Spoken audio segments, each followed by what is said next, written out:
Ça doit être bon. Bonjour à tous, bienvenue à la troisième journée du festival Femmes numériques.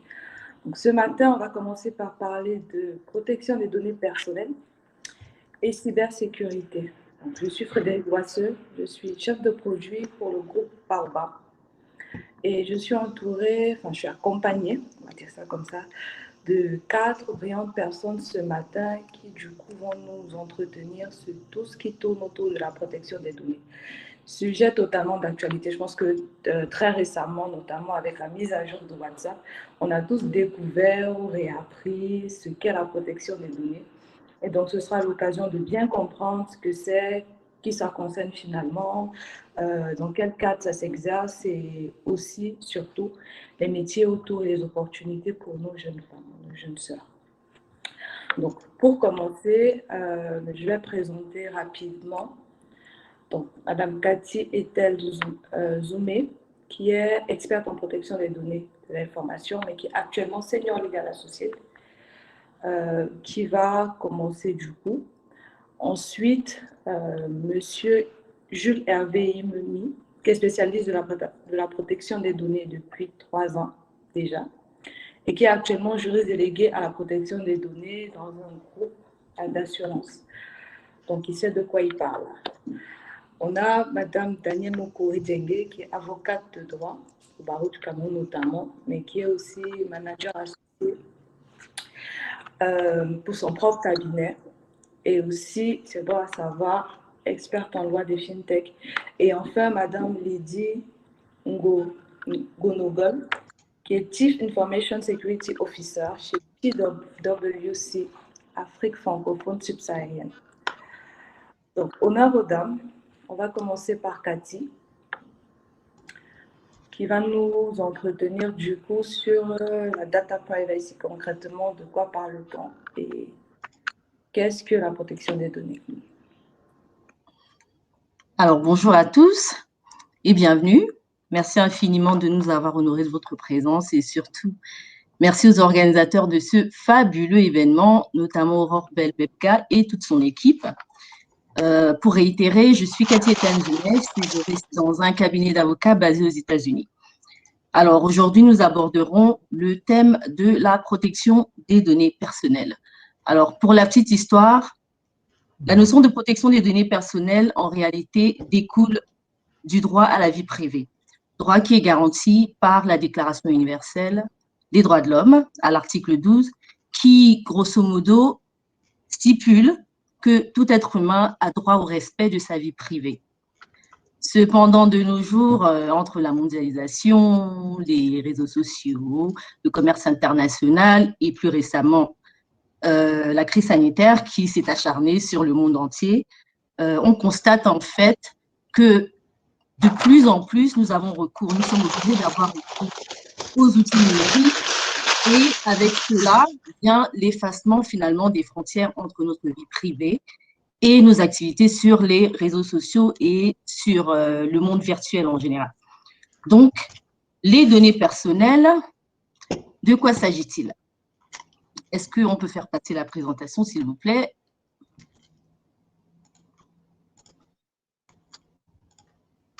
Alors, je profite pendant ce temps pour les questions. Allez-y dans le chat. Donc, vous n'aimez vraiment pas poser des questions au fur et à mesure pour les participants. D'accord. Donc, comme je le disais tantôt, les données personnelles, on va les définir. De quoi s'agit-il? D'après le règlement général sur la protection des données ou le RGPD, comme vous dira mon collègue, qui est la loi de référence en matière de données personnelles dans le monde entier, une donnée personnelle est toute information se rapportant à une personne physique, identifiée ou identifiable. Alors, ce qu'il faut savoir, c'est que c'est une notion qui se comprend de façon très large. Pourquoi? Parce qu'elle englobe un nombre important, finalement, de données personnelles. Une personne physique peut être identifiée de façon directement, soit par son nom ou par son prénom, ou alors elle peut être identifiée indirectement, peut-être par un identifiant ou un numéro, votre numéro de carte d'identité nationale, ou vos données de localisation, etc. Il y a tellement de données qui peuvent être utilisées pour identifier qui que ce soit. Alors, comme vous pouvez vous en apercevoir, nous avons une myriade d'informations qui rentrent dans le cadre des données personnelles. À ce propos, j'attire donc votre attention et j'essaie de mettre en lumière les données personnelles dites sensibles. Ce sont des données qui nécessitent une vigilance particulière. Alors, ces données sont les données révélant l'origine prétendument raciale ou ethnique, les données portant sur les opinions politiques, philosophiques ou vos convictions religieuses, relatives à l'appartenance syndicale. Ce sont des données concernant la santé ou l'orientation sexuelle, les données génétiques ou biométriques, et enfin, les données d'infraction ou de condamnation pénale, ainsi que les données bancaires font également l'objet de règles particulières. Donc, pour faire simple, en ce qui concerne les données dites sensibles, évitez au maximum dans votre entreprise de les collecter si possible. Alors, quels sont les principes clés de la protection des données personnelles? Alors, nous avons le principe de finalité. Les données sont collectées pour un but bien déterminé et légitime et ne sont pas traitées ultérieurement de façon incompatible avec l'objectif initial. Ensuite, vous avez le principe de pertinence qu'il faut garder à l'esprit. Seules les données strictement nécessaires à la réalisation de l'objectif poursuivi doivent être collectées. Le principe de durée limitée de conservation. Les données ne doivent être conservées sous une forme identifiante et en base active. Vous avez le principe de sécurité, comme l'actualité le témoigne. Nous voyons de plus en plus des failles en sécurité et il est donc primordial que votre entreprise mette en place des mesures administratives et techniques afin de sécuriser les données personnelles. Et enfin, essayez de garder à l'esprit le droit des personnes. Alors, pourquoi protéger les données personnelles, vous me direz? Alors, les données personnelles doivent être sécurisées pour plusieurs raisons. Premièrement, les données personnelles appartiennent aux individus qu'elles identifient, contrairement aux idées reçues et non aux organismes qui les traitent. C'est-à-dire, si vous décidez d'embaucher un employé, vous êtes obligé de prendre des formulaires avec les informations de la personne que vous souhaitez embaucher, mais ces informations ne vous appartiennent pas, elles ne nous appartiennent pas en tant qu'entreprise, elles appartiennent aux personnes qu'elles identifient. Excusez-moi, je vais revenir dessus. Ensuite, une autre raison pour laquelle les données personnelles doivent être protégées, une fuite de données personnelles pourrait ternir la réputation de votre entreprise vis-à-vis de vos clients, parce qu'elle peut attirer une mauvaise publicité en réalité, surtout si vous faites l'objet d'extensions. Elle peut également conduire à l'usurpation de l'identité de l'individu et éventuellement à une perte financière. Les données doivent être sécurisées parce que les sécuriser, surtout celles de vos collaborateurs et celles de vos clients, permet à votre entreprise d'être en conformité avec les règles. Les règles que vous verrez dans d'autres pays, c'est vrai, on se dira que les règles probablement proviennent soit de l'Europe ou des États-Unis, mais en réalité, dans certains pays africains, comme vous le verrez plus tard avec un de mes confrères, il y a des pays qui ont déjà mis en place des règles contre la fuite des protections des données en général. Alors, enfin, l'accès illégitime aux données personnelles d'un client ou d'un collaborateur pourrait conduire à des sanctions pour l'entreprise qui traite les dites données personnelles. Alors, on passe à la diapo suivante. Alors, pour votre entreprise, qu'est-ce que ça signifie? Quels sont les avantages pour votre entreprise d'avoir mis en place un programme de protection des données au préalable? Ça permet de renforcer la confiance. Ensuite, ça permet d'améliorer votre efficacité commerciale. Ça vous permet de mieux gérer votre entreprise. Parce que disons que vous avez par exemple une plainte. Une personne décide de se plaindre parce que vous avez collecté leurs données, vous les avez traitées et elles se sont retrouvées ailleurs. Si vous avez déjà un programme de protection des données mis en place, ça veut dire que vous avez des documents, vous avez toutes les pièces pour prouver que vous aviez mis en place des mesures techniques et administratives afin de pallier à ce genre de problème. Ça vous permet donc de mieux gérer votre entreprise parce que vous ne perdez pas de temps à essayer de comprendre ce qui s'est passé dès le départ. Ça permet d'améliorer la sécurité des données de votre entreprise. Ça permet de rassurer vos clients et donneurs d'ordre et ainsi développer votre activité. Et enfin, ça vous permet de créer de nouveaux services parce que finalement, si vous arrivez à comprendre les besoins de vos clients, vous avez déjà leurs informations, ça vous permet de savoir ce qu'ils souhaiteraient avoir comme service plus tard et ça vous permet ainsi de créer de nouveaux services, tout dans la confiance. Alors, enfin, quels sont les bons réflexes à adopter? Essayez de garder à l'esprit, ne collectez que les données vraiment nécessaires pour atteindre votre objectif. Si vous n'avez pas besoin d'une information précise, vous n'avez pas besoin de collecter cette information. Par exemple, on va reprendre le cas pratique de l'embauche. Vous avez besoin d'embaucher une nouvelle personne. La personne vient, vous ne pouvez pas demander à cette personne tout et n'importe quoi. Seules les informations utiles au regard du pourvoi du poste doivent être collectées. Vous n'avez pas besoin, par exemple, de demander à un employé c'est quoi ton mets préféré, pardon, parce que ça ne sert à rien, ce n'est pas utile au pourvoi du poste. Ensuite, soyez transparent. Si un client ou un collaborateur a besoin de regarder son fichier, a besoin de savoir quelle information il y a, a besoin de corriger peut-être une erreur, soyez transparent, laissez-les le faire. Dites-leur quel type d'informations vous avez collectées. Dites-leur les raisons pour lesquelles vous avez besoin de collecter et traiter leurs données. Soyez transparent. Pourquoi? Parce que ça crée un climat de confiance et un environnement de confiance entre vous, vos collaborateurs et vos clients. Organisez et facilitez l'exercice des droits des personnes. Fixez des durées de conservation. Qu'est-ce que ça signifie? Une fois que vous n'avez plus besoin de certaines informations, vous devez vous en débarrasser.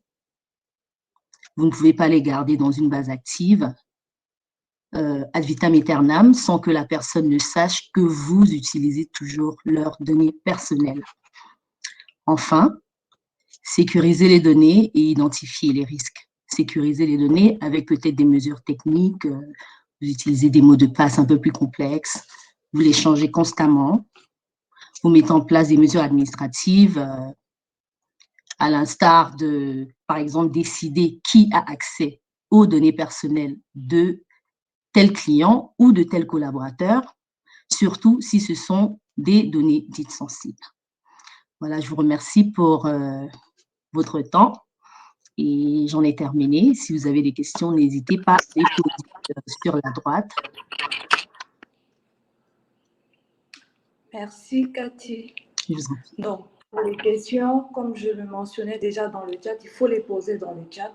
Donc, ce qu'on va faire, c'est que tous les panélistes vont terminer leur présentation et ensuite, ils vont prendre un temps pour répondre à l'ensemble des questions. Donc, pendant ce temps, posez vos questions et après, on reviendra dessus. Donc, on vient de parler, de présenter le contexte. On a bien noté qu'il y a un cadre, entre guillemets, qui existe, notamment lié à tout ce qui est RGPD. Donc, Jules va prendre la main maintenant pour mieux nous expliquer concrètement c'est quoi ce cadre et comment il s'applique notamment aux entreprises dans le monde. Oui, donc bonjour. Pendant ce temps, je pense qu'on peut charger déjà ma présentation au cas où. Donc, je m'appelle Jules Hervé Humemi, je suis juriste délégué à la protection des données au sein d'un groupe d'assurance basé à Paris. Et donc, voilà, comme ma collègue a précisé tout à l'heure, donc le RGPD, c'est le règlement européen sur la protection des données et ça encadre le traitement des données à caractère personnel au sein de l'Union européenne. Donc, tous les États membres de l'Union européenne ont l'obligation d'appliquer ce règlement au sein de leur pays. Voilà. Et dans chaque pays européen, il faut savoir qu'il y a une autorité de contrôle. En France, par exemple, c'est la CNIL, qu'on appelle la Commission nationale de l'informatique et liberté. Ma présentation portera notamment sur la protection des données en Afrique. Je ferai un état des lieux de de la protection des données sur le continent africain. Et ensuite, je vais vous présenter quelques recommandations pour les particuliers parce que voilà, on a un auditoire qui concerne beaucoup plus le grand public. La protection des données en Afrique. Donc récemment, j'ai publié un rapport sur un état des lieux de la protection des données sur le continent africain. Et donc, j'ai constaté que sur 54 pays africains, 33 disposent d'une loi sur la protection des données et 18 pays disposent d'une autorité de contrôle. Il faut savoir que lorsque un pays envisage de mettre en place la protection des données, il y a premièrement ce qu'on appelle le vote de la loi au sein du Parlement, par exemple. Et après, dès que la loi est votée, il y a automatiquement la création d'une autorité de contrôle pour la faire appliquer.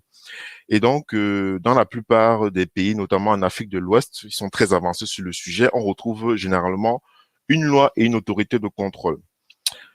Dans les pays où ils ne disposent pas encore d'autorité de contrôle, ça veut dire que la loi n'est pas forcément appliquée parce qu'il n'y a pas d'autorité pour la faire appliquer.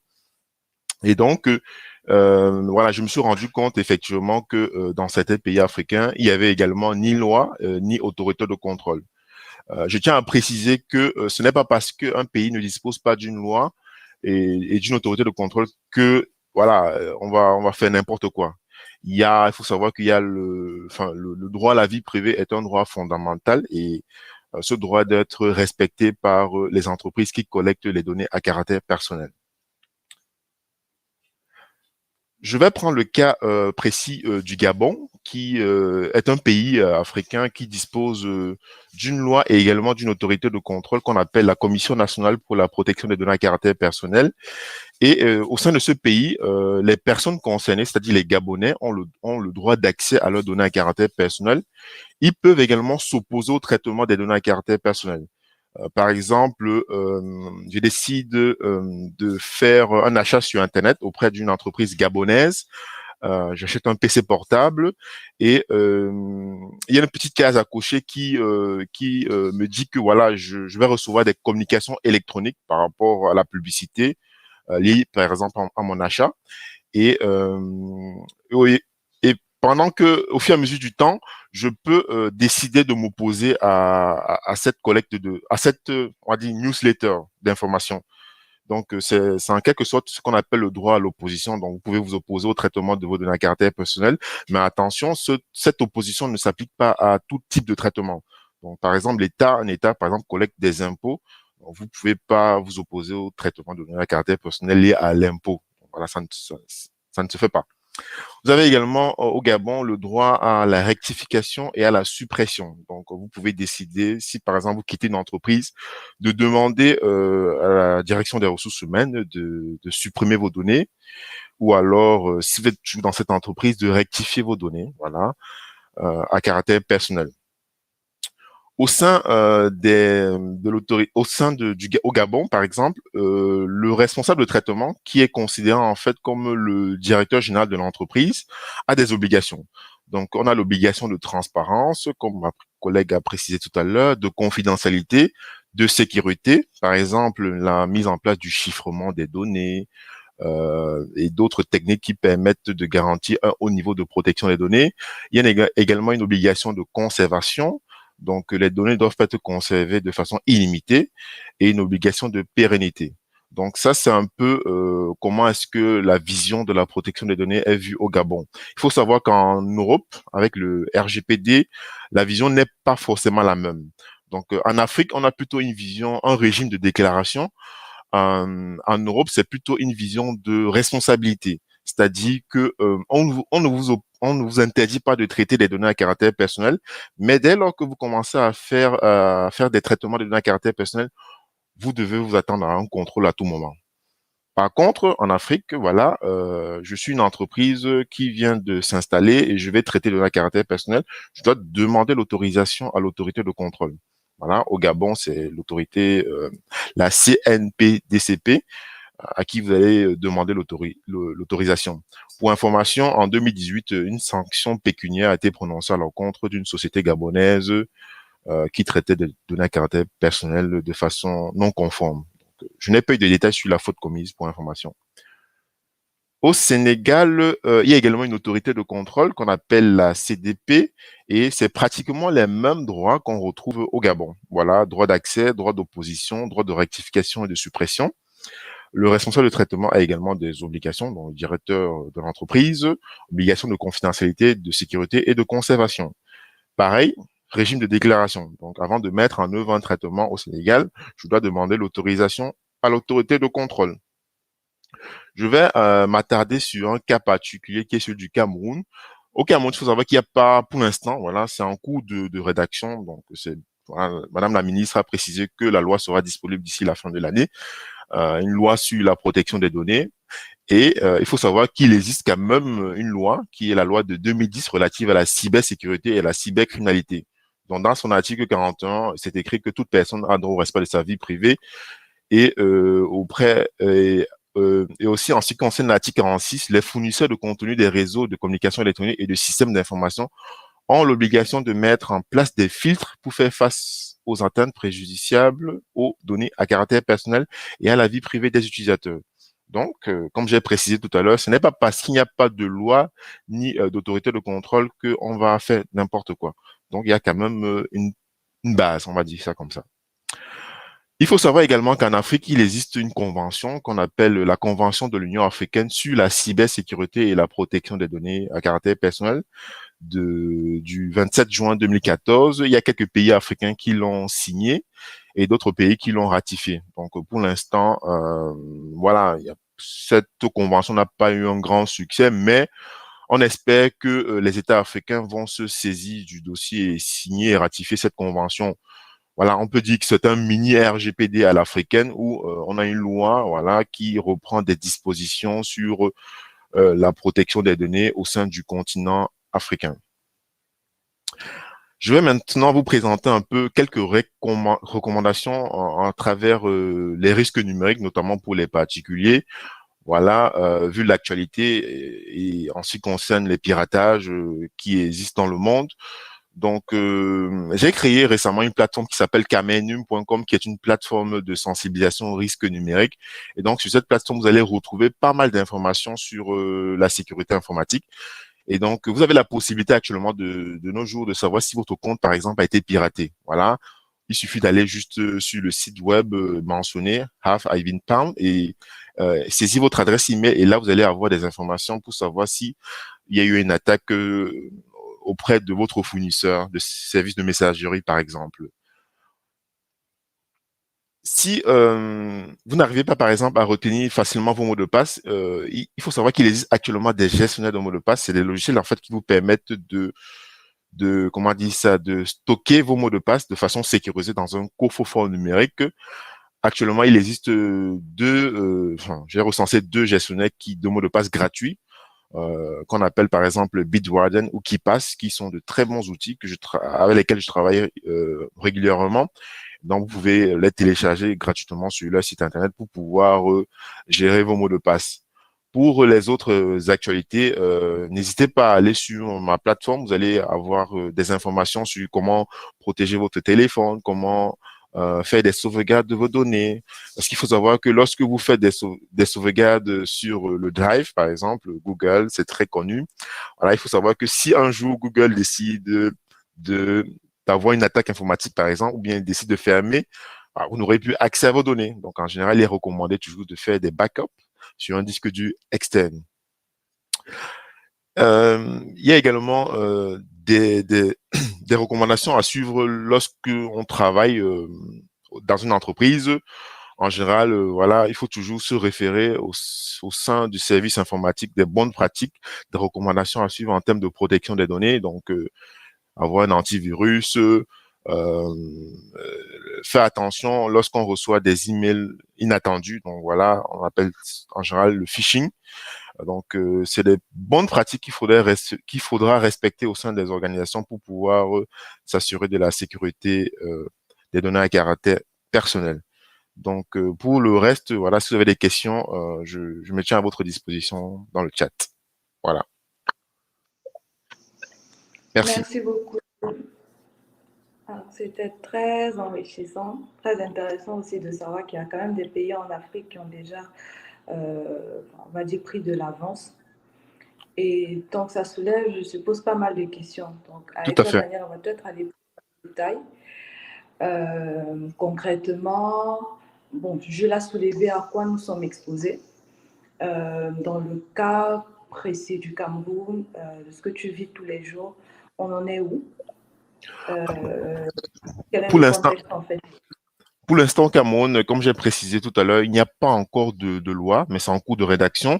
Mais il y a quand même la loi de 2010 sur la cybersécurité qu'il faut prendre en compte pour les entreprises qui veulent collecter des données à caractère personnel. Donc, pour moi, je les invite honnêtement à se documenter sur le sujet, à mettre en place des mesures techniques et organisationnelles pour s'assurer de la sécurité des données de leurs clients, de leurs utilisateurs. Voilà, c'est quelque chose de très important. Ok, merci beaucoup, Jules. Donc, on De rien. va passer à Daniel, qui du coup accompagne au quotidien les acteurs au Cameroun.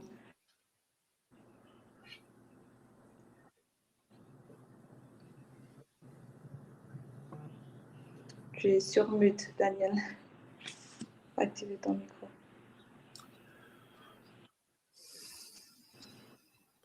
Daniel, on t'entend vraiment pas. Il faut activer ton micro. Tu es sur mute pour l'instant. Activer le micro. Bonjour, vous m'entendez? Oui, c'est bon. D'accord, je pense que j'avais Oui, activé maintenant le oui. micro. Bonjour à tous, bonjour Frédéric, bonjour à tous mes copanélistes et à toutes les personnes qui ont accepté de nous rejoindre dans le cadre de ce panel numéro 4 du Festival Femmes numériques pour le compte de l'année 2021. Je m'appelle Danielle Mukuri-Djenge, je suis avocate au Cameroun, au Nigeria et je suis membre de l'American Bar Association. Je me suis spécialisée très récemment, enfin, pas récemment, je me suis spécialisée il y a quelques années dans le droit de la propriété intellectuelle et dans le droit du numérique. Et aujourd'hui, les questions d'actualité sur lesquelles nous accompagnons les acteurs au Cameroun portent énormément sur la protection des données personnelles. Donc, nous sommes d'accord qu'il s'agit d'un sujet d'actualité brûlante. Je vais vous parler un peu du cas du Cameroun, qui, à plusieurs points de vue, semble spécial, mais je vais vous résumer sur 2 points. La spécificité de la protection des données à caractère personnel au Cameroun. Le Cameroun actuellement est différent d'autres juridictions qui semblent plus avancées sur 2 points, mais qui sont très simples. Hein.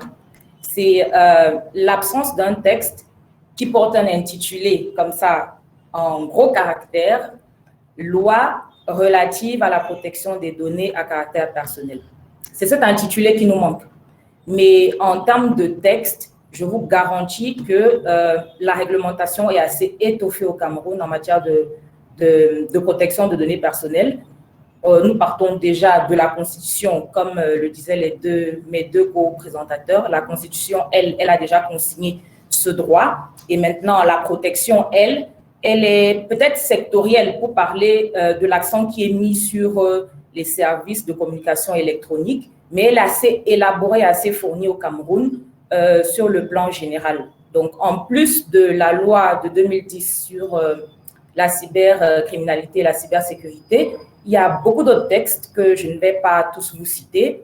De mémoire, vous avez le décret de 2012 qui porte sur les conditions d'identification des abonnés et les conditions, le décret de 2013 plutôt sur les conditions d'identification des abonnés et des utilisateurs de terminaux de communication électronique et de téléphonie, c'est-à-dire des terminaux qui sont utilisés pour les réseaux de télécommunications. Il y a un décret de 2013 qui s'applique à eux. Il y a un décret de 2012 également, décret de 2012 sur l'identification, décret de 2013 sur la protection des données des consommateurs des services de communication électronique. Et très récemment, en 2020, il y a un règlement CEMAC sur la protection des consommateurs de produits et services bancaires. Donc ça, ce sont des textes de manipulation, mais vraiment quotidiennes, dans le cadre de la protection des données à caractère personnel au Cameroun. Mais il y en a bien d'autres également. Il y en a bien d'autres qui sont peut-être sectoriels, mais qui permettent de compléter l'appréciation de la notion de protection des données à caractère personnel au Cameroun. Donc, la loi de 2010 n'est pas la seule. Il existe une pléthore de textes, mais qu'on a besoin de regrouper, qu'on a besoin de consulter tous pour se faire une idée globale sur la question. Donc, la protection des données à caractère personnel, elle est effective au Cameroun. Le texte qui, lui, va porter le grand intitulé que tout le monde attend, il est en cours de rédaction, je vous le confirme. Mais concrètement, sur le terrain, il existe des textes, beaucoup de textes que les utilisateurs ignorent et peut-être les fournisseurs d'accès n'ignorent pas, mais profitent de l'ignorance des utilisateurs qui l'ignorent. Donc, il faut vraiment être assez sérieux dans tout ce qui concerne la collecte, le traitement et la transmission des données collectées à des tierces personnes, parce qu'il existe aujourd'hui des infractions qui sont définies par la loi. Il existe également des sanctions qui sont prévues par la loi. Donc, au titre des sanctions, la plus forte va jusqu'à 5 ans d'emprisonnement et 25 millions de francs CFA d'amende. Donc, ne pensez pas que le Cameroun, c'est un genre de no man's land où tout est permis en matière de collecte et de traitement de données à caractère personnel. Les textes existent, ils sont peut-être peu connus, mais ils existent. Notre cabinet a récemment publié un récapitulatif de textes que je pourrais vous communiquer et que je vous invite à consulter sur nos différents comptes sur les réseaux sociaux, LinkedIn notamment, et sur notre site Internet. Vous aurez vraiment un aperçu exhaustif de la réglementation actuellement en vigueur en matière de protection des données à caractère personnel au Cameroun. S'agissant de la deuxième particularité du Cameroun que j'aimerais présenter, c'est le régulateur, l'autorité. Donc, on vous dit dans des juridictions à côté ou alors en Europe, dans le cadre du règlement général de la protection des données, peut-être dans d'autres pays africains que Jules a présenté tout à l'heure, il existe une autorité, mais qui est désignée, qui est dédiée à la protection des données à caractère personnel parce que ses attributions sont exclusivement relatives à la protection des données. C'est ce qui n'existe pas encore au Cameroun. Par contre, il existe deux autorités que je vais vous présenter. L'ANTIC, qui est l'Agence nationale des technologies de l'information et de la communication. Nous avons également l'ART, qui est l'Agence de régulation des télécommunications au Cameroun, qui font un boulot extraordinaire dans le cadre de la protection des données à caractère personnel.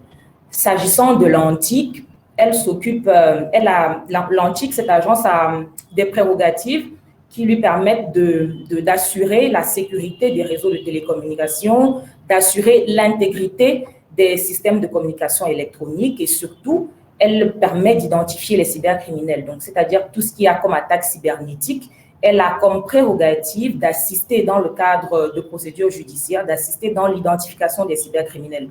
Donc, l'ANTIC fait un travail extraordinaire pour l'avoir éprouvé dans le cadre des procédures du cabinet. Je vous assure, c'est une agence qui fonctionne à merveille dans le cadre de la protection des données à caractère personnel. Donc, n'allez pas croire que rien ne se passe au Cameroun.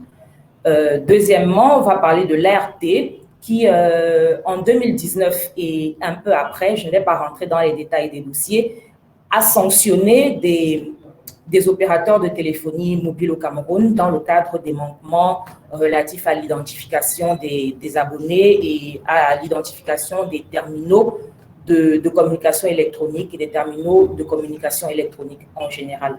Donc, ce sont deux agences, deux entités, deux institutions qui font un travail extraordinaire actuellement, mais maintenant, elles ne font pas que ça. C'est-à-dire que ce ne sont pas des attributions dédiées, elles n'ont pas des attributions exclusivement réservées à la protection des données. Elles ont beaucoup d'autres prérogatives aussi, mais celles-là, qui concernent la protection des données à caractère personnel, elles le font parfaitement bien. C'est effectif au Cameroun. Ces deux agences, ces deux institutions s'occupent très, très bien dans le contexte actuel de la protection des données à caractère personnel au Cameroun.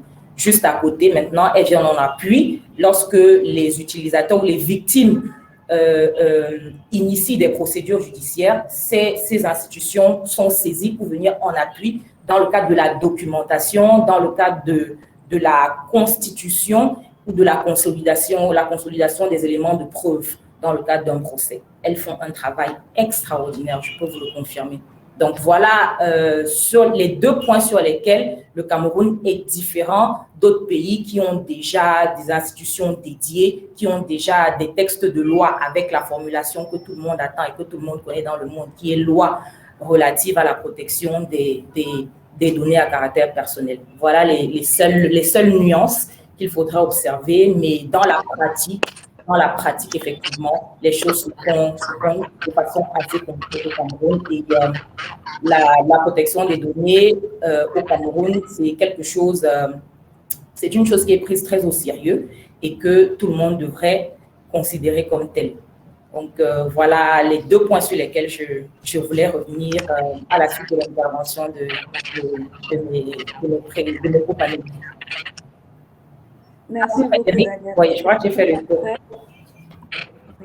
Et je pense du coup que tu as commencé à répondre à 2 questions, notamment sur les sanctions au Cameroun et sur les autorités de régulation. Donc, merci à toi. Merci, Frédéric.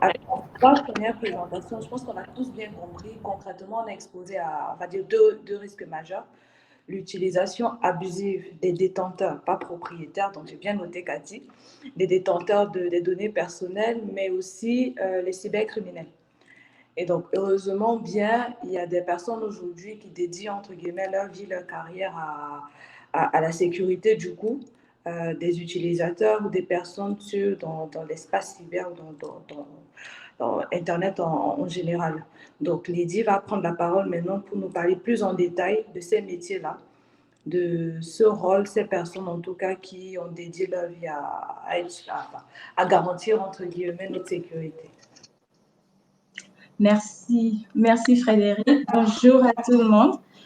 Si on peut commencer à charger ma présentation, juste le temps pour moi de me présenter. Bonjour tout le monde. Merci à l'organisatrice, notamment Madame Aurore Bedga. C'est un très bel événement et je suis très honorée d'y participer. Bonjour à mes copanélistes. Je suis Lydie Ngonogol. Je suis, on va dire, professionnelle de la cybersécurité depuis quand même 17 ans aujourd'hui. Je suis une passionnée du métier, passionnée de la cybersécurité. Et aujourd'hui, je suis responsable de la sécurité des systèmes d'information dans une entreprise d'audit et de conseil, comptant pour l'Afrique francophone.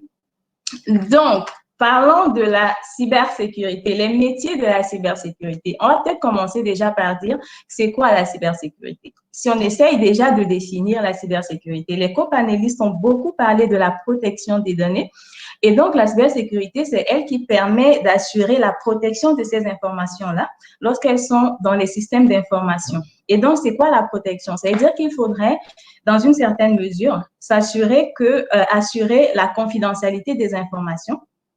C'est-à-dire que les informations ne sont rendues disponibles, elles ne sont lues, vues que par les personnes qui y ont droit.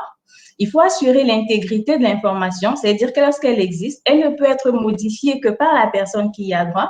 Il faut assurer sa disponibilité, c'est-à-dire quand on en a besoin, qu'on puisse l'utiliser.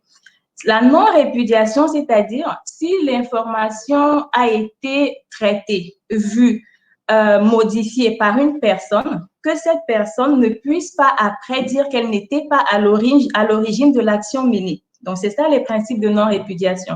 Et bien sûr, assurer l'authentification de l'information, c'est-à-dire avant d'accéder à une information, qu'on puisse authentifier, qu'on puisse savoir exactement, oui, je vais y accéder, j'en ai les droits. Donc, c'est un peu ça qui renferme les principes de la cybersécurité qui, ultimement, nous permettent de protéger l'information lorsqu'elle se retrouve dans les systèmes d'information. Donc, pourquoi est-ce qu'on va protéger l'information? Les copanélistes en ont beaucoup parlé pour le contexte de la donnée personnelle. Maintenant, il y a beaucoup d'impacts. Hein. On a parlé de l'impact sur la réputation. On en a beaucoup parlé. Des impacts financiers. On a parlé des sanctions qui avaient été données à certaines entreprises pour des violations à la confidentialité de la donnée personnelle. On a beaucoup de sanctions qui sont données aux entreprises suite à des cyberattaques. Donc, on a beaucoup d'impacts financiers qui sont directs. suite à des cyberattaques. On a des dommages légaux et après, on a des interruptions de services parce que la plupart d'entreprises, elles ont quand même un battement en termes de continuité de service successivement à la suite d'une attaque de cybersécurité. Donc, les impacts sont quand même larges et les enjeux sont importants. Les enjeux sont importants pour tout le monde, pour les entreprises, mais aussi pour toutes les personnes. Pour tous les acteurs de la société en général. Les enjeux sont de plusieurs ordres. Là, j'en ai cité 5, mais il y en a plusieurs. On a sur le plan de la gouvernance et la stratégie aujourd'hui, et ce n'est pas un problème africain, c'est un problème général, la définition d'une gouvernance et d'une stratégie de cybersécurité aujourd'hui connaît beaucoup de manquements. C'est un gros sujet, on ne va pas y revenir, on va juste le citer comme ça. On a un enjeu qui consiste en la gestion des tiers. On va parler de third party risk management. On a un copanéliste qui a parlé de ça, comment gérer par exemple les informations des tiers lorsqu'on les collecte. Donc ça fait partie de la gestion des tiers. Ça va être des tiers en termes de personnes, en termes de partenaires, de fournisseurs, de clients. Comment est-ce qu'on assure la sécurité de ces tiers-là? On va parler de cyber-résilience, on va parler de cloud, parce qu'aujourd'hui, on a beaucoup d'entreprises aujourd'hui qui avancent vers, au lieu d'avoir des serveurs, des systèmes localisés chez eux, dans leur entreprise, dans leur centre de données, dans leur data center, ils préfèrent les mettre sur la toile, sur le cloud, dans des data centers qui ne sont pas physiquement là. Et bien sûr, l'approche à la cybersécurité doit s'adapter à cette nouvelle tendance-là. Donc, c'est un enjeu important aujourd'hui. Et le cinquième enjeu, qui est celui sur lequel on va vraiment un peu s'appesantir, c'est la pénurie des talents.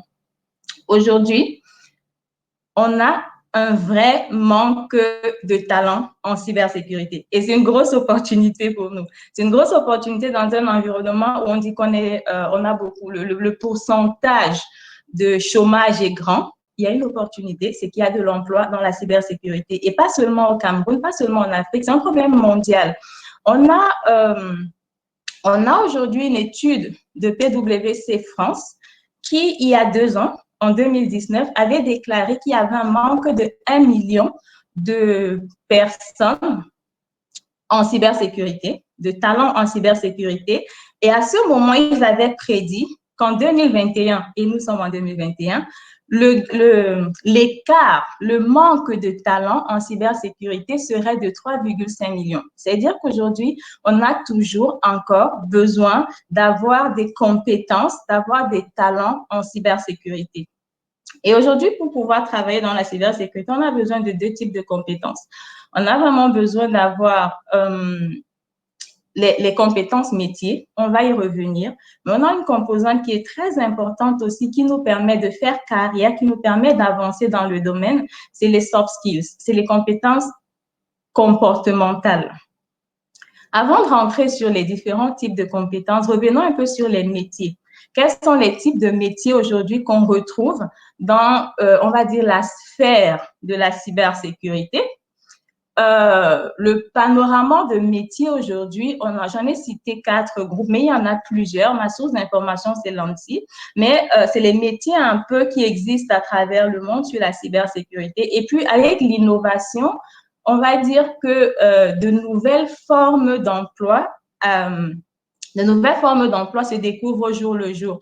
Donc, aujourd'hui, on a cité, je vous ai cité 4, je vais vous parler de 4 groupes de métiers. Le premier, c'est vraiment sur le plan, on va dire, stratégique. Si on veut travailler sur la sphère stratégique de la cybersécurité, on a la gestion de la sécurité dans son ensemble ou le pilotage des projets de sécurité. Ça a trait à la définition de la stratégie, parfois l'exécution de cette stratégie-là au sein des entreprises et puis parfois on va dire quoi, la conduite de la transformation parce que mettre en place une stratégie de cybersécurité, ça veut dire transformer l'entreprise déjà au niveau technologique sur les contrôles à mettre en place, mais aussi au niveau processus, et pas seulement les processus techniques et les processus de sécurité, mais même les processus métiers doivent être transformés pour pouvoir intégrer les contrôles de sécurité, et bien sûr au niveau de la culture, parce que la culture reste la partie la plus importante de la cybersécurité. C'est vraiment le déclencheur pour intégrer, pour pouvoir assurer la sécurité des données dans les systèmes d'information. Donc, dans cette sphère stratégique, là, aujourd'hui, on a plusieurs métiers. On peut être directeur de la cybersécurité, donc être vraiment le chargé du développement de la stratégie et du contrôle de son exécution. On peut avoir le RSSI, le responsable de la sécurité des systèmes d'information, qui sera beaucoup plus sur la partie exécution de la stratégie, implémentation d'un système de management de la sécurité. On a les coordonnateurs, donc ceux qui vont faire qui vont gérer la sécurité au sein de l'entreprise. Dans les grandes entreprises, on a souvent des déclinaisons vraiment spécifiques, mais dans les petites entreprises, on peut avoir une personne qui aura on va dire tous ces profils-là. On a le directeur de programme de sécurité. Lui, c'est vraiment lui qui va gérer la transformation de bout en bout. Et puis après, lorsque le directeur des programmes de sécurité a mis en place le programme, a géré la transformation, on aura donc besoin d'un directeur de cybersécurité ou alors d'un RSSI qui va gérer la partie opérationnelle et découverte des nouveaux risques. On a parlé du responsable de projet. On voit que on a besoin vraiment, tous les métiers se retrouvent dans la cybersécurité. On a le project management, les gestionnaires de projets, responsables de projets qui peuvent aussi intervenir, dont on a besoin dans le domaine de la cybersécurité. Le deuxième groupe de métiers aujourd'hui, c'est vraiment celui qui est spécifique. On a parlé dans les enjeux. On a parlé de la cyber-résilience comme étant un enjeu important de la cybersécurité. Et on va dire les métiers directement qui s'appliquent à la cyber-résilience, c'est eux qu'on va citer ici dans le cadre de la gestion des incidents et des crises de sécurité. On va parler de chef projet de sécurité encore, parce que effectivement, pour mettre en place la technologie, pour mettre en place les programmes de résilience, on a toujours besoin d'un chef de projet. On va parler des architectes de sécurité, donc vraiment les personnes qui vont développer l'architecture et puis suivre leur implémentation, etc. On a besoin des spécialistes de sécurité par domaine. C'est là qu'on va vous parler, par exemple, d'un expert en gestion des vulnérabilités, qui est quelque chose d'essentiel aujourd'hui. On va vous parler des experts en continuité de service, qui est aussi important et qui a une casquette quand même cybersécurité. On va vous parler dans certains cas, on va vous parler de gestionnaire des incidents, par exemple, incidents de sécurité. Ça, c'est tout un métier également. Donc, vraiment, ce seraient des spécialistes. On va vous parler on a souvent appelé les pen testers. Donc, c'est ceux qui font les tests d'intrusion. C'est essentiel dans le cadre de la résilience dans une entreprise. Donc, vraiment, c'est des spécialistes dans le domaine technique de la cybersécurité. De nouveaux métiers aujourd'hui, on va parler qui viennent un peu avec l'innovation, c'est les spécialistes en développement sécurisé. Parce qu'on sait qu'avec la transformation digitale aujourd'hui, on a beaucoup de métiers on a beaucoup de développements qui se font en entreprise pour des besoins d'innovation. Comment s'assurer que lors de ces développements, les contrôles de sécurité sont intégrés? C'est aujourd'hui une compétence qui est extrêmement recherchée des spécialistes en développement sécurisé. Après, on a les administrateurs de solutions de sécurité, on a les auditeurs de sécurité organisationnelle, c'est aussi essentiel pour pouvoir savoir quelles sont nos vulnérabilités, où est-ce qu'on doit agir pour améliorer notre résilience. Et puis, on a les auditeurs de sécurité technique maintenant, effectivement, qui s'appuient sur les systèmes technologiques, à quel point est-ce que nos systèmes sont prêts à protéger, à prévenir et à bloquer une attaque de sécurité, par exemple, qui pourrait conduire à une violation de la donnée personnelle, pour revenir au sujet que mes panélistes ont présenté tout à l'heure. Le troisième pilier que je voulais présenter en termes de métier, c'est celui sur le conseil. Le conseil et les services, aussi très important.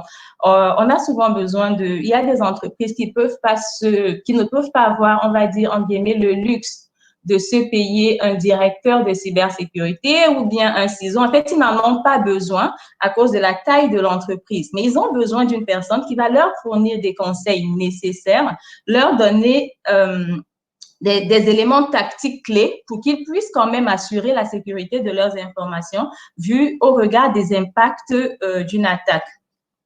Donc là, on parle de consultants en cybersécurité, ce qui est important.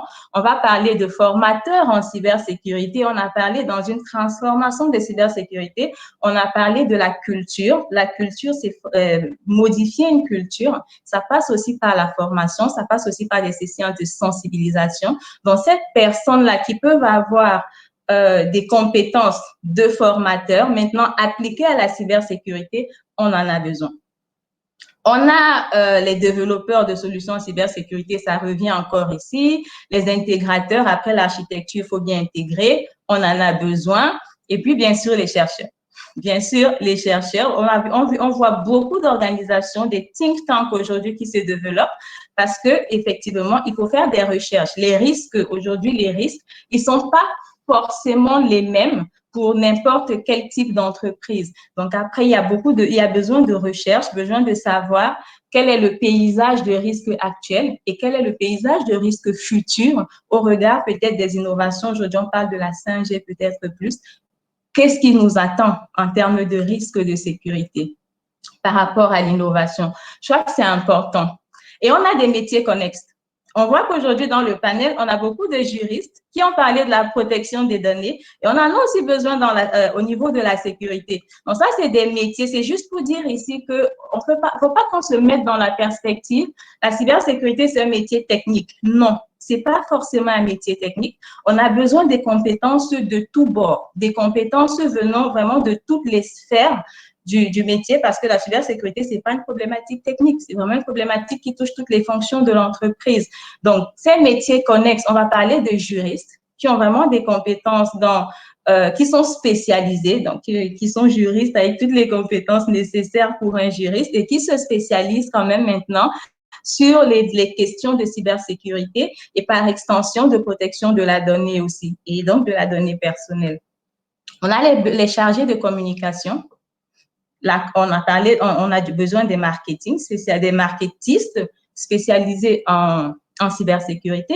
On va dire des communicateurs même, des personnes qui peuvent vraiment qui peuvent gérer la transformation de la sécurité, pouvoir discuter, pouvoir faire le lien entre les concepts techniques de la cybersécurité, les concepts techniques même, technologiques même, et maintenant les concepts business, pour qu'on puisse fermer l'écart entre les problématiques de cybersécurité et puis les problématiques business. Parce qu'aujourd'hui, on continue à penser que c'est un problème qui est juste technologique. Un bon communicateur pourra donc assurer la transformation et donc créer la liaison entre la direction générale, l'exécutif et maintenant les responsables de la sécurité. Et en dernier lieu, on va parler du Security Service Delivery Manager. C'est un peu comme quand on parle du Delivery Manager sur le plan des services IT, sur le plan des services de sécurité. Pour une entreprise qui fournit les services de sécurité, ça, c'est un vrai métier. Ce serait donc la personne qui va pouvoir gérer les contrats, parce que pour délivrer un service, on a un contrat qu'on met en place. Donc, pouvoir gérer les contrats, pouvoir gérer les problématiques de SLA, Service Level Agreement, pouvoir la qualité même de service, est-ce qu'on assure le service suivant l'agrément, suivant le SLA qu'on s'est fixé. Ce serait donc cette personne-là qui ferait le contour sur la gestion du service dans le cadre d'une entreprise qui fait dans les services de sécurité, de cybersécurité. Donc là, c'est vraiment de manière macro. Quels sont les métiers, les opportunités de métiers pour nous et quelles sont les compétences? Un point rapide sur les compétences dont on a besoin. Il y a beaucoup de compétences techniques, on l'a dit, hein. On a besoin de maîtriser, par exemple, le système d'information. Ça veut dire qu'un ingénieur système, un ingénieur informatique, un ingénieur télécom, etc., il pourrait vraiment se spécialiser sur la cybersécurité. On a besoin d'une bonne connaissance des enjeux et des risques. Ça veut dire que avoir des compétences en gestion des risques en général, on a beaucoup de certifications associées à la gestion des risques. Ça permettrait d'acquérir ces compétences-là. On a besoin d'avoir des compétences en analyse de vulnérabilité, parfois technique, et là, on revient sur la sphère technique, un ingénieur, un administrateur système, etc. Ils peuvent se spécialiser en cybersécurité. On a besoin d'avoir des compétences en réseau, des compétences dans tout ce qui est protocole, réseau et de sécurité. On a besoin des compétences en cryptographie, on a besoin des compétences en intégration de solutions, on a besoin des compétences en gestion de projet, on a besoin de toutes ces compétences-là qui se retrouvent, dont toutes ces compétences-là aujourd'hui, métiers, ce besoin-là se retrouve au niveau de la cybersécurité. Maintenant, comme je le disais au début de mon propos, on a un besoin qui est essentiel en cybersécurité, ce qu'on appelle les compétences comportementales. La rigueur, c'est extrêmement important parce qu'aujourd'hui, on vous dit, on est un peu sauvé par l'intelligence artificielle, mais il y a des années encore, quand on faisait la simple revue des logs pour pouvoir identifier les incidents de sécurité, on pouvait recevoir des centaines de milliers d'informations. Il fallait les analyser pour trouver une attaque et parfois on ne la trouvait pas. Donc, ça demande vraiment de la rigueur, ça demande vraiment de la concentration pour pouvoir détecter, venir à bout des problématiques liées à la cybersécurité.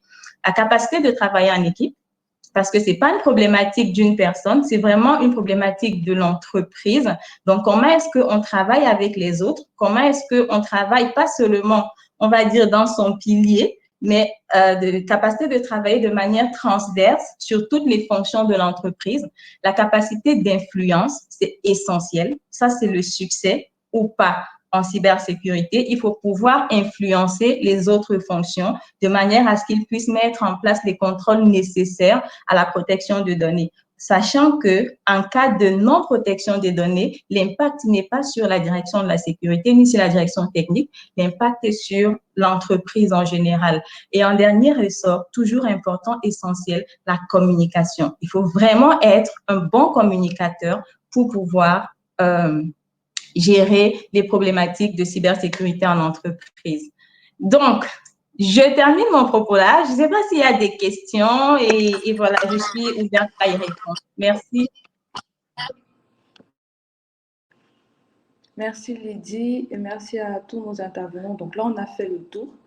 Je vois qu'il y a des questions auxquelles on a déjà commencé à répondre. Donc, je vais aller directement sur celles qui n'ont pas du tout été abordées. Donc, notamment une question très intéressante à propos des plateformes qui refusent l'accès à leur contenu aux utilisateurs lorsque ces derniers refusent d'accepter certaines de leurs conditions, notamment les cookies. Est-ce qu'elles sont dans leurs droits? Donc, je ne sais pas, peut-être que c'est une question. Oui, c'est quel pays en fait? Le pays n'a pas été proposé, mais d'expérience, ça arrive à tout le monde. Oui, en fait, quand vous avez un pays, en Europe par exemple, les cookies sont régis par la loi, hein, le règlement européen sur la protection des données. Et donc, un cookie en général est considéré comme une donnée à caractère personnel. Donc, tout ce qui est ciblage publicitaire et personnalisation, donc, doit se faire conformément à la loi. Et je tiens aussi à préciser que quand vous arrivez sur un site, par exemple, vous avez un bouton accepter et refuser. Donc, accepter doit être aussi facile que refuser, pour information. Pareil, dans certains pays africains aussi, hein, donc Sénégal, Gabon, voilà. Quand vous allez sur des sites, il faut mettre en place des cookies qui sont conformes à la loi. Ok.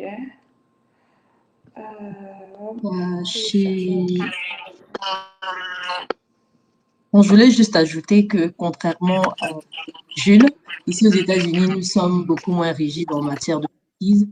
Il faut évidemment demander le consentement de l'utilisateur avant de placer ses cookies, mais pour être honnête, il y a encore des sites Internet qui ne requièrent pas nécessairement le consentement. On n'a pas encore une interdiction, on n'a pas encore de loi qui interdit complètement les cookies ou qui régit vraiment de façon aussi exigeante et rigide qu'en Europe.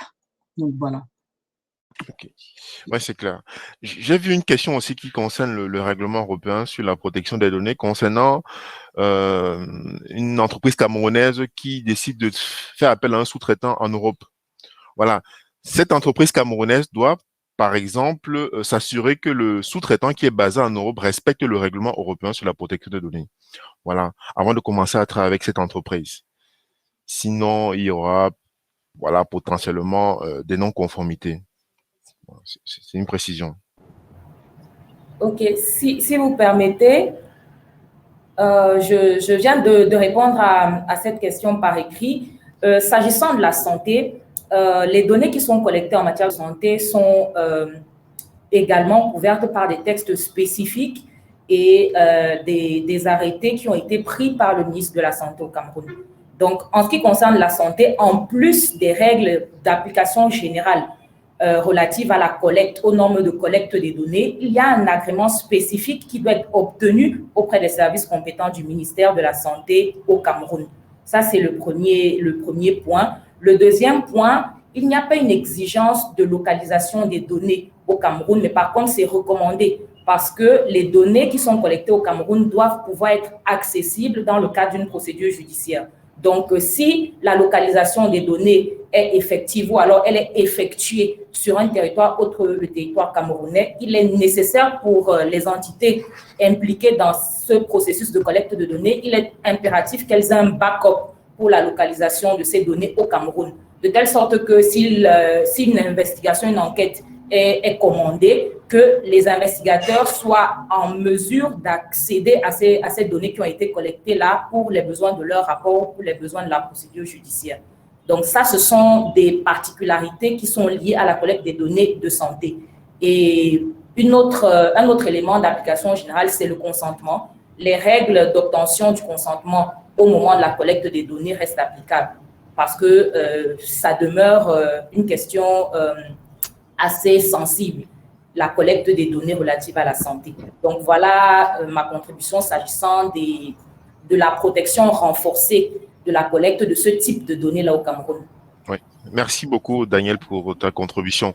Pour des raisons, j'ai un motif impérieux, donc je vais devoir m'absenter. Je suis désolé. Merci encore pour cette conférence qui est très pertinente. Il y a beaucoup de questions, hein. Moi, je vais les reprendre après et répondre personnellement à ces personnes, si cela ne nous dérange pas. Je suis désolé. Ouais. Merci beaucoup. Frédéric, ton micro.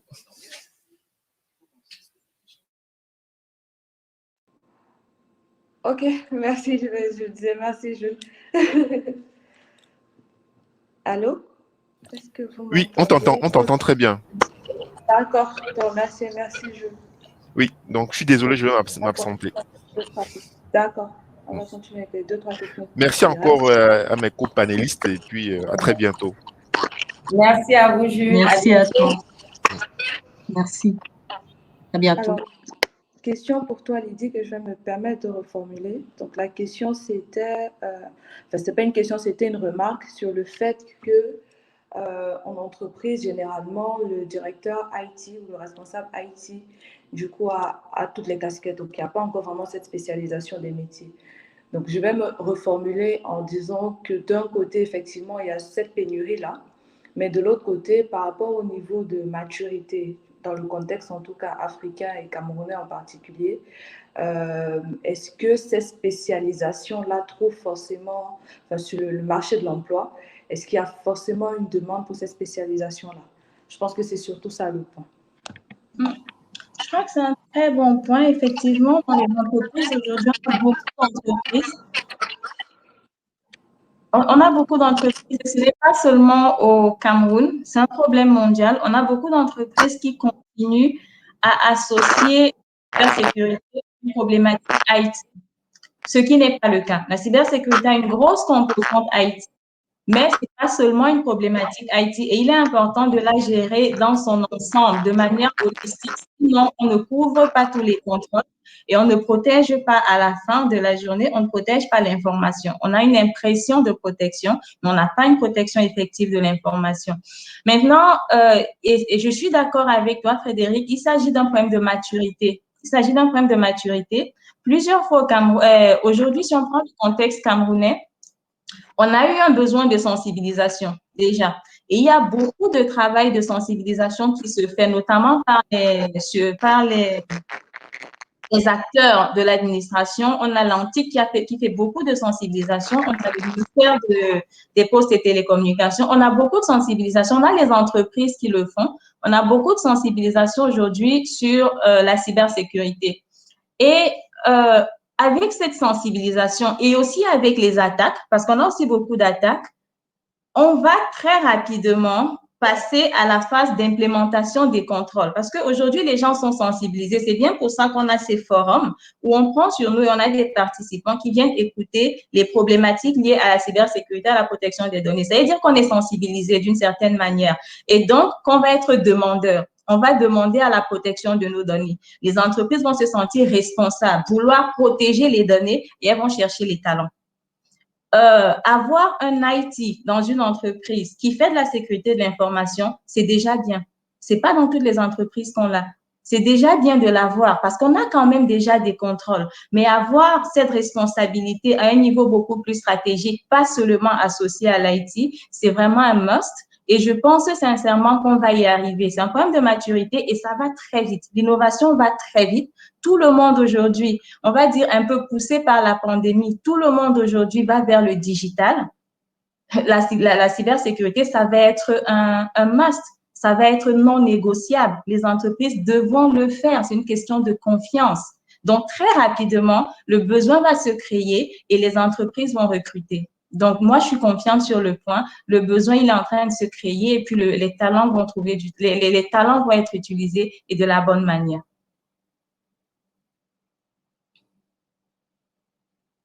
Donc, merci à tous. On va devoir terminer ce webinaire. On enverra les questions aux conférencières et aux conférenciers si vous voulez y répondre de manière personnelle. On explique au public que le replay sera disponible d'ici un quart d'heure. Donc, ils pourront revoir vos présentations et on enverra les questions directement aux panélistes. On vous remercie en tout cas de votre temps. C'était un panel très enrichissant où on a eu beaucoup d'informations. Il est très rare d'avoir des informations dédiées à la protection de données personnelles. Surtout, j'ai vu en Afrique, aux États-Unis, on a fait un peu le tour du monde. Bravo, mesdames, c'était exceptionnel. Merci beaucoup, merci de votre temps et merci au public. Et merci. Frédéric, on vous laisse la parole pour terminer ce panel.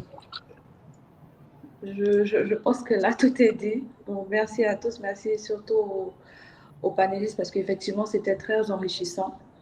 Je pense que je parle pour tout le public, c'était vraiment enrichissant. Merci au public pour les questions. Merci d'avoir joué le jeu et merci d'avoir du coup participé à ce panel. Merci. Merci beaucoup. Au revoir. Merci infiniment. Au revoir.